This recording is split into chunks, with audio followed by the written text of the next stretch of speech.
আসসালামু আলাইকুম এভরিওয়ান, আশা করি সবাই ভালো আছেন। সো আজকের ভিডিও হচ্ছে, যারা আমাকে প্রচুর রিকোয়েস্ট করেছেন যে স্যার আমাকে রাইটিংয়ের একটা ক্লাস দেন বা আমাদের জন্য রাইটিংয়ের একটা ক্লাস দেন।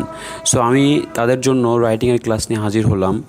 সো আজকের যেই ক্লাসটি হবে সেটা হচ্ছে যে রাইটিংয়ে যারা খুবই দুর্বল তাদের জন্য এটা খুবই হেল্পফুল।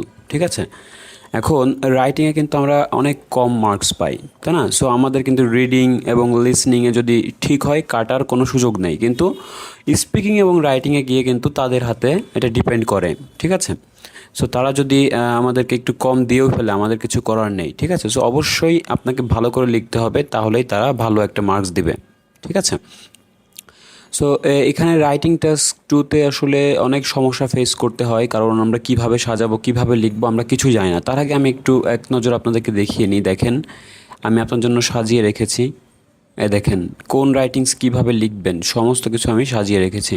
ওকে, তাহলে আমি একটু আলোচনা করি। আপনার কথাটা আমার ভিডিওটা সম্পূর্ণ দেখবেন, তাহলে বুঝতে পারবেন। ঠিক আছে, আমি কিছু কথা বলি, সেগুলো মাথায় রাখবেন। এখন দেখেন, আমরা যদি রাইটিংস যদি সুন্দরভাবে বা স্ট্রাকচারগুলো যদি সাজিয়ে না লিখতে পারি, তারা কিন্তু নাম্বার কম দিবে। গ্রামাটিক্যাল স্ট্রাকচার যদি কারেক্ট না হয়, তারপরে আপনার টাস্ক অ্যাচিভমেন্ট যদি আপনি না ধরতে পারেন, তারপরে আপনি ভোক্যাবুলারিগুলো ইউজ না করতে পারেন যথাযথ, তাহলে কিন্তু আপনার মার্কটা কমে আসবে। ঠিক আছে, সো আমি যেটা বলবো যে এখন আপনাদের জন্য যেটা আমি এনেছি সেটা হচ্ছে যে রাইটিং টাস্কের একটা ছাঁচ এনেছি, অর্থাৎ ছাঁচে ফেলিয়ে আপনি যে কোনো রাইটিংস আপনি কমপ্লিট করতে পারেন। ঠিক আছে, আইএলটিএসের ক্ষেত্রে, রাইটিং টাস্ক 2 এর ক্ষেত্রে। ঠিক আছে, সো আমি একটু বলি। যেমন দেখেন না, যে যে ইট, যারা এই যে ইট তৈরি করে, ইট কাদামাটি কিন্তু একটা ছাঁচের ভেতর দেয়, তাই না? তখন কিন্তু সে একটা ইটের একটা শেপ তৈরি হয়। সো আপনি যদি এই ছাঁচের ভেতরে আপনার লেখাগুলো রাখেন, আপনার রাইটিং টাস্ক 2 কিন্তু সবচেয়ে মানে গোছানো হবে বা সুন্দর হবে।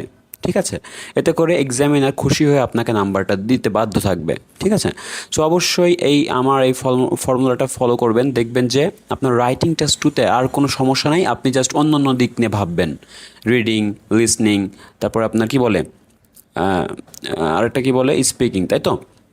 তাহলে এই তিনটা নিয়ে আপনি বেশি ভাববেন, কারণ রাইটিং টেস্ট টুতে আমি আজকে দিয়েই দিচ্ছি। ওকে, সো এটা নিয়ে আর বেশি চিন্তা করবেন না। আবার বলছি যে রাইটিং টেস্ট টুতে ভালো করতে গেলে আপনাকে কিন্তু এই 4টা বিষয় খেয়াল রাখতে হবে, তাই না? গ্রামার, ভোক্যাবুলারি, লিঙ্কিং ওয়ার্ডস, তারপরে আপনার টাস্ক অ্যাচিভমেন্ট, এগুলো সঠিক রাখতে হবে। আচ্ছা, আমরা ছোটোবেলায় একটা লেটার রাইটিং শিখেছি, তাই না? সো একটা লেটার আমাদেরকে শিখিয়ে দিয়েছিল স্যাররা। সো এরপরে আমরা যে কোনো পরীক্ষায় যে কোনো লেটার আসলেই ওই ধরনের একটা ছাঁচে ফেলিয়ে আমরা লেটারটা লিখতাম। এখন ছাঁচ কেন বলতেছি বারবার, যেমন মোল্ড, যেমন কেক বানাই বা চকলেট বানাই, এগুলো কিন্তু মোল্ড লাগে, অর্থাৎ ছাঁচ লাগে, মোল্ড, তাই না? সো এখানে আপনি যেটাই রাখবেন সেরকমই শেপ হবে। সো আমি সেটাই বলছি, যদি আপনি রাইটিং টাস্ক 2 এর আমি যেই শেপগুলো দিচ্ছি আপনাকে, সো আপনি যদি এর ভিতরে আপনার রাইটিংসগুলো লেখেন, আপনার ঠিক এমনই তৈরি হবে। ঠিক আছে, খুব সুন্দরভাবে আপনি লিখতে পারবেন। এখন আমি বেশি কথা না বলে জাস্ট চলে যাচ্ছি কী কী আমাদের আসলে কয় টাইপের কোয়েশ্চেন আছে রাইটিং টাস্ক 2তে। সো সেই সব কমন বিষয়ের উপর কিছু মোল্ড আমরা দেখে নিই। ওকে, দেখেন এখানে প্রথমে আমি লিখে রেখেছি যে essay writing template for agree disagree type question. যদি এগ্রি ডিসএগ্রি টাইপের কোয়েশ্চেন আসে, তাহলে আপনি কী করবেন, এই জিনিসটা আপনি ফলো করবেন। যেমন দেখেন যে in this type question a statement will be given and your opinion regarding your agreement or disagreement will be asked. ওকে, তাহলে আপনাকে এখানে আপনার এগ্রি বা ডিসএগ্রি একটা অপিনিয়ন জানতে চাওয়া হচ্ছে, তাহলে আপনি কিভাবে শুরু করবেন? দেখেন, প্রথমে ইন্ট্রোডাকশন দিয়ে শুরু করবেন। ঠিক আছে, আচ্ছা, প্রথমে ইন্ট্রোডাকশন দিবেন, এবং ইন্ট্রোডাকশন আপনি কীভাবে দেবেন, যে in this period of inflation অথবা টেকনোলজি বা মডার্নিটি, গ্লোবালাইজেশন, যাই আসুক সেটা আপনি লিখে তারপরে আপনি যে কোনো একটা লিখবেন। ঠিক আছে, এবার বললেন যে ম্যানি পিপল আর, এখন ওই যে স্টেটমেন্টটা যে এটা দিয়েছিল আপনার কোয়েশ্চেনে, সো সেটার রিফ্রেজ করে আপনাকে এখানে লিখতে হবে, যে এখানে। ওকে, কারণ আমি তো জানি না যে কী আসবে, সো আমি জাস্ট আপনাকে একটা টেমপ্লেট আকারে এটা বলে দিচ্ছি, তাই না? সো এরপরে দেখেন যে আপনি এরপরে কী করবেন, এরপরে আপনি ড্যাশে লিখবেন যে গিভ ওয়ান এক্সপ্লেনেটরি লাইন, একটা আপনার এক লাইনে আপনার কী দিতে হবে, ব্যাখ্যা করতে হবে এক লাইনে। সো এটা আপনি নিজের মতো করবেন, কারণ যেই স্টেটমেন্টটা আপনি রিফ্রেশ করছেন তার উপর ভিত্তি করে একটা ব্যাখ্যা দিবেন এখানে। এরপরে আপনি বলবেন যে ইন মাই অপিনিয়ন, আমার মতে, আই স্ট্রংলি এগ্রি অথবা ডিসএগ্রি। আপনি যেটা করেন, আপনি যদি এগ্রি করেন এগ্রি, ডিসএগ্রি করলে ডিসএগ্রি, ওকে, যেটা আপনার ভালো মনে হয়। With this Notion and my opinion will be discussed in further paragraphs with a suitable conclusion. Okay, so আমি এখানে জাস্ট আপনাকে এগুলো তো আপনি পারবেনই, তাই না? কিন্তু এই যে দেখেন, যে আলাদা বাড়তি যেই কথাগুলো আছে, এই যে আই স্ট্রংলি, এই যে স্ট্রংলি এগ্রি ডিসএগ্রি বা কমপ্লিটলি এগ্রি ডিসএগ্রি, এগুলো যদি বলেন তাহলে কিন্তু মার্কসগুলো বেশি আসার সম্ভাবনা থাকে, ঠিক আছে? কারণ এতে কি হয়, মানে লেখার ধরনটাই চেঞ্জ হয়ে যায়। এরপর দেখেন যে এখানে আপনাকে সুইটেবল কনক্লুশন, আপনি বলতেছেন যে আমি একটা অপিনিয়ন দিব এবং ডিসকাস করব এবং ফার্দার প্যারাগ্রাফসে একটা সুইটেবল কনক্লুশন আপনি দিবেন, ঠিক আছে?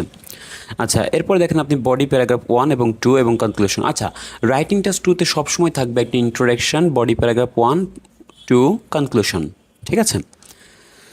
ওকে, তাহলে আমরা ইন্ট্রোডাকশনের পরে আমরা একটা বডি প্যারাগ্রাফ লিখব। এখন বডি প্যারাগ্রাফটা কিন্তু এর চেয়ে একটু বড় হতে হবে, তাই না? ইন্ট্রোডাকশনের চেয়ে বড় হতে হবে, কিন্তু এখানে একটু শর্ট দেখা যাচ্ছে, কারণ এখানে জাস্ট মানে আমি জাস্ট বেশিরভাগই ড্যাশ করে দিয়েছি, যাতে করে যদি আপনি বেশি টেমপ্লেট ফলো করতে যান তাহলে আবার নাম্বার কম পাবেন, ঠিক আছে? কারণ হয়তো আপনি হুবহু লিখে ফেলবেন, কিন্তু আপনার নিজে থেকেও যে কিছু লিখতে হবে, তাই না? বাকিটুকু আমি জাস্ট ধরিয়ে দিচ্ছি যে এইটার পর আপনি এই কথাটা দেন, আপনার এই কথাটা দেন, তাহলে কিন্তু সুন্দর হবে। এখন দেখেন যে supporting my agreement or disagreement, আপনি যে কোনো একটা দিবেন। To the given statement I firmly believe that, এই যে আপনি কি বিলিভ করেন সেটা আপনি দিবেন। তবে টু সাইট অ্যান এক্সাম্পল, একটা এক্সাম্পল আপনাকে দিতে হবে, ঠিক আছে? মোর ওভার অথবা অ্যাডিশন বা ফার্দার মোর, যে কোনো একটা আপনি ইউজ করবেন, এখানে তিনটার যে কোনো একটা ইউজ করবেন। তারপরে আরেকটা আপনি কারণ দেখালেন, ঠিক আছে? আবার কি, আবার ওইটার একটা এক্সাম্পল দিলেন, ঠিক আছে? For instance. তাহলে দেখেন আপনি যদি দুইটা এক্সাম্পল দেন, আপনার এমনি কিন্তু বডি প্যারাগ্রাফটা একটু বড় হয়ে যাবে, ঠিক আছে?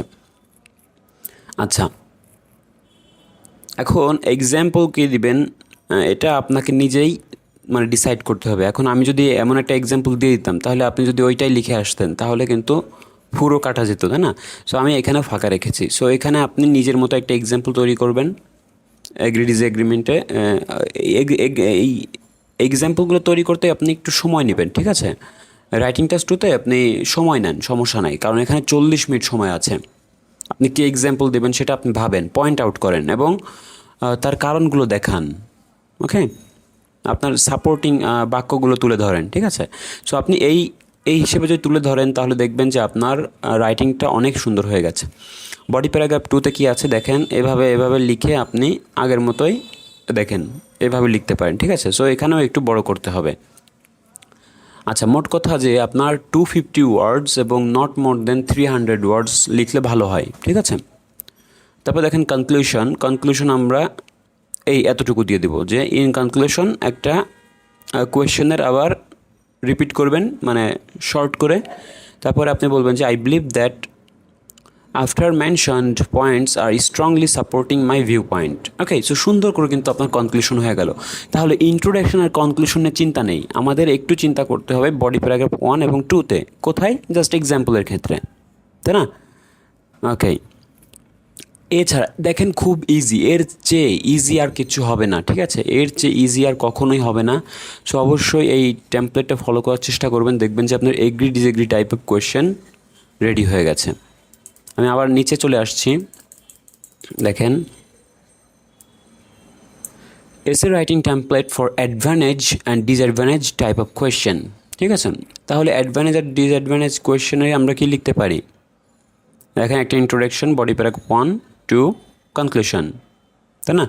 সো আপনি এভাবে শুরু করেন এবং এখানে দেখেন যে আপনার 250 ওয়ার্ডসের মধ্যে একটু বাসায় প্র্যাকটিস করেন, যে কোনো একটা আপনি নেন, যে কোনো একটা স্টেটমেন্ট নেন, অ্যাডভান্টেজ আর ডিসঅ্যাডভান্টেজের যদি আপনি একটা স্টেটমেন্ট নিয়ে আপনি বাসায় একটু প্র্যাকটিস করেন তাহলে দেখবেন যে না কীভাবে লিখতে হচ্ছে, বা আপনি সামনের টেমপ্লেটে রেখে দেন, ঠিক আছে, আপনি এখানে যা একটা স্ক্রিনশট রেখে দেন এবং বাসায় এগুলো প্র্যাকটিস করেন। ঠিক আছে, সো দেখবেন যে আপনার এই সব এই অ্যাডভান্টেজ অ্যান্ড ডিসঅ্যাডভান্টেজের যেই যত কোয়েশ্চেন আছে তো মানে সবগুলো আপনি এই মোলটা ফলো করলে কিন্তু আপনার হয়ে যাবে। ঠিক আছে, এই শেপটাতে আপনি জাস্ট আপনার রাইটিংগুলো ইনপুট করবেন।